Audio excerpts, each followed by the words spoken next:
ಈ ಪರ್ಮಿಷನ್ ಕೊಡದೆ ಹೋಗಿದ್ರೆ ಮಾಡೋಕ್ಕೆ ಏನು ಮಾಡ್ತಿದ್ರು ಇವರು? ಅದಕ್ಕೆ ಒಂದು ದೊಡ್ಡ ಗಲಾಟೆ ಮಾಡೋರು, ಅದಕ್ಕೆ ಒಂದು ಎಂಥದೋ ಚಳುವಳಿ ಮಾಡೋಕ್ಕೆ ಶುರು ಮಾಡೋರು. ಈಗ ಧರ್ಮಸ್ಥಳದ ಮಾಡ್ತಾ ಇದ್ದಾರಲ್ಲ ಚಳುವಳಿನ,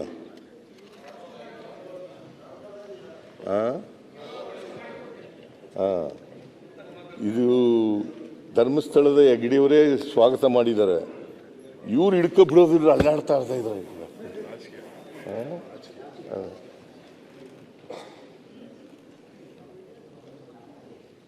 ಧರ್ಮಸ್ಥಳದ ಹೆಗ್ಡೆಯವರೇ ಸ್ವಾಗತ ಮಾಡಿದ್ದಾರೆ. ಅದು ಏನು ನಾವು SIT ಮಾಡಿದಾಗ ಮಾತಾಡನೇ ಇಲ್ಲ BJPಯವರು. ಸ್ವಲ್ಪ ದಿನ ಆದಮೇಲೆ 12 ದಿನ ಆದಮೇಲೆ ಅಲ್ಲಿವರೆಗೆ ಬಾಯಿನೇ ಬಿಚ್ಚಿರಲಿಲ್ಲ ಇವರು. ಯಾವಾಗ 15 ಜಾಗಗಳೆಲ್ಲ ಡಾಕ್ಟ್ರೆ 15 ಜಾಗಗಳಲ್ಲಿ ಅಗೀತಾರೆ, ಅವ್ನು ತೋರಿಸಿದಂಥ ಜಾಗಗಳಲ್ಲಿ ಅಗೀತಾರೆ. 2 ಕಡೆ ಮಾತ್ರ ಸಿಗ್ತದೆ. ಒಂದು ಕಡೆ ಅಸ್ಥಿಪಂಜರ, ಇನ್ನೊಂದು ಕಡೆ ಮೂಳೆಗಳು ಸಿಗ್ತವೆ. ಅದು ಬಿಟ್ಟರೆ ಇನ್ನು 13 ಸ್ಥಳಗಳಲ್ಲಿ ಸಿಗೋದಿಲ್ಲ. ಅದು ಗೊತ್ತಾದ ಮೇಲೆ ಶುರುವಾಗೋಯ್ತು ನೋಡಿ BJPಯವ್ರದ್ದು ಎಲ್ಲ. ಅಲ್ಲಿವರೆಗೆ ಏನು ಬಾಯಿ ಮುಚ್ಕೊಂಡಿದ್ರು ಸುಮ್ಮನೆ. ನಾನೇ ಮೈಸೂರಿಗೆ ಬಂದು ಪ್ರೆಸ್ ಮೀಟ್ ಮಾಡಿದ್ದೀನಿ. ನಾನೇ ಫಸ್ಟ್ ದಿನ ನೀವು SIT ಮಾಡಿದ ಫಸ್ಟ್ ದಿನ ಮೈಸೂರಲ್ಲಿ ಪ್ರೆಸ್ ಮೀಟು, ಮಾರನೇ ದಿನ ಬೆಂಗಳೂರಲ್ಲಿ ಪ್ರೆಸ್ ಮೀಟ್ ಮಾಡಿ ಇಲ್ಲಿ ಪ್ರಸ್ತಾಪ ಮಾಡಲಿಲ್ಲ.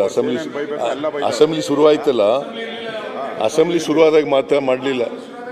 ಇಲ್ಲ ಮಾಡಲಿಲ್ಲ. ನಾನು ಮುಂಚೆನೇ ನಾನು ಕಾಯ್ತು ನೋಡ್ತಾ ಇದ್ದೇನೆ. ನಾನು ಸುಮ್ಮನೆ ಕೂತ್ಕೊಂಡು ನೋಡ್ತಾ ಇದ್ದೇನೆ. ಆಯ್ತು ಅರವಿಂದ ಬೆಲ್ಲದ್ದು ನೀನು ಸುಮ್ಮನೆ ತಾಳ ಹಾಕಕ್ಕೆ ಹೋಗ್ಬೇಡ. ನಾನು ಇಲ್ಲೇ ಕೂತಿದ್ದೆ. ಮಾನ್ಯ ಅಧ್ಯಕ್ಷರೇ, ಅದರಿಂದ ಮಾನ್ಯ ಸುರೇಶ್ ಕುಮಾರ್ ಅವರು ಈಗ ಈ ಉನ್ಮಾದಕ್ಕೆ ಬೆಂಕಿ ಹಚ್ತಾರಲ್ಲ, ಅವ್ರ ಅಪರಾಧಿಗಳಲ್ವಾ? ಉನ್ಮಾದ ಇದೆ, ಜನರಲ್ಲಿ ಉನ್ಮಾದ ಇರ್ತದೆ. ಅದಕ್ಕೆ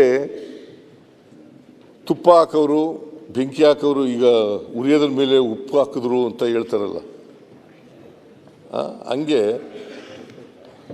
ತುಪ್ಪ ಸುರಿಯೋದು ಅದು ತಪ್ಪಲ್ವಾ?